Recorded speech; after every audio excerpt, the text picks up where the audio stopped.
When people hear elite military, two names always come up: Navy SEALs and Delta Force. Both are highly trained. Both are used for some of the toughest missions in the world. But here's the thing: they're not the same. They have different missions, different training, and even different levels of secrecy. So if you've ever wondered who's more elite, or what actually separates these two forces, this video breaks it down step by step. We're talking about where they came from, how they train, the gear they use, and the missions they've done. The real stuff, no hype. Let's start with where each unit came from. The Navy SEALs were officially formed in 1962.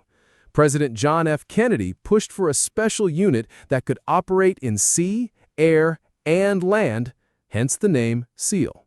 These guys were meant to be flexible. They could swim into enemy territory, parachute into combat zones, or handle missions on the ground. Before SEALs, the Navy had underwater demolition teams, or frogmen, during World War II. But SEALs took things to a whole new level. They were trained for guerrilla warfare, sabotage, counterterrorism, and reconnaissance.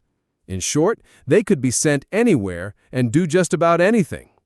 Now, Delta Force, officially called 1st Special Forces Operational Detachment Delta, came later, in 1977.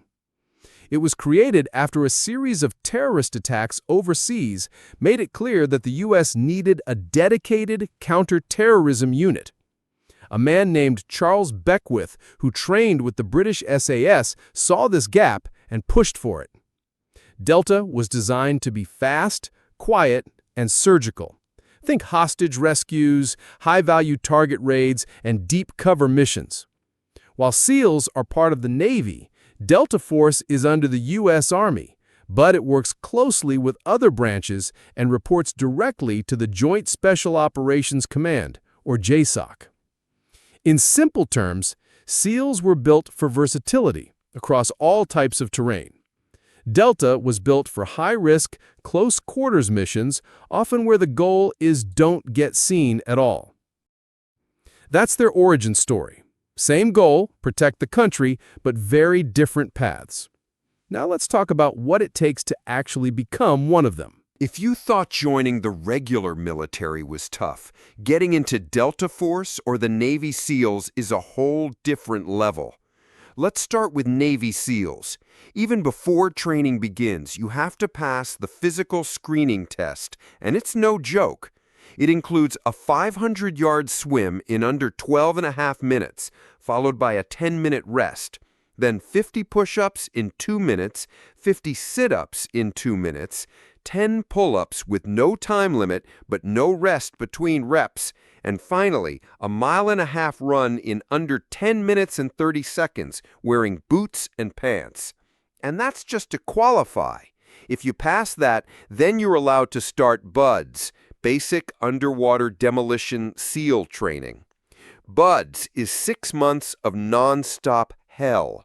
Ocean swims, obstacle courses, hypothermia drills, sleep deprivation, and something called Hell Week, where you get maybe 4 hours of sleep in 5 days. Over 70% of candidates quit or get medically dropped. The rest earn the right to continue. Then comes SQT, SEAL Qualification Training, followed by jump school, cold weather survival, advanced combat diving, and weapons handling. By the end, SEALs are trained to operate anywhere, land, sea, or air. Now, Delta Force works differently. There's no sign-up sheet. You're invited or selected, and most candidates are already top-tier operators like Rangers or Green Berets.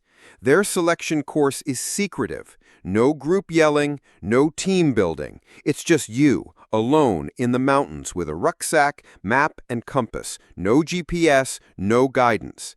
They want to see if you'll keep going when no one's watching. If you pass that, you move to OTC, the Operator Training Course. That's where Delta shapes you into something even sharper. Room clearing, CQB, explosives, foreign weapons, and hostage rescues, all to near perfection. By the end of it, you're not just elite. You're the one they send in when there's no margin for error. Once you're in, this is what it looks like in the real world. For Navy SEALs, it could mean a nighttime swim to an enemy harbor, followed by a demolition op underwater. No noise, no trace. Other days, you're inserted by boat or helicopter, clearing a pirate-infested freighter, storming an oil rig, or doing recon deep in snow-covered mountains. SEALs work in the sea, air, and land, exactly what the name means. Delta is different. They might be in a foreign city right now, civilian clothes, no insignia, no backup. Their missions? Rescuing hostages, grabbing high-value targets, neutralizing threats before the world even hears about them. It's surgical, it's precise, and failure is not an option. While SEALs make noise, Delta often leaves behind nothing. Same enemy, different style. One visible, the other a ghost.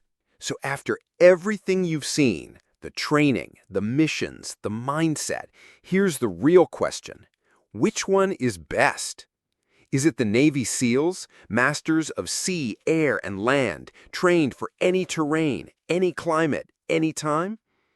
Or is it Delta Force, built for silence, precision, and lightning-fast strikes deep behind enemy lines? Truth is, it's not about who's better.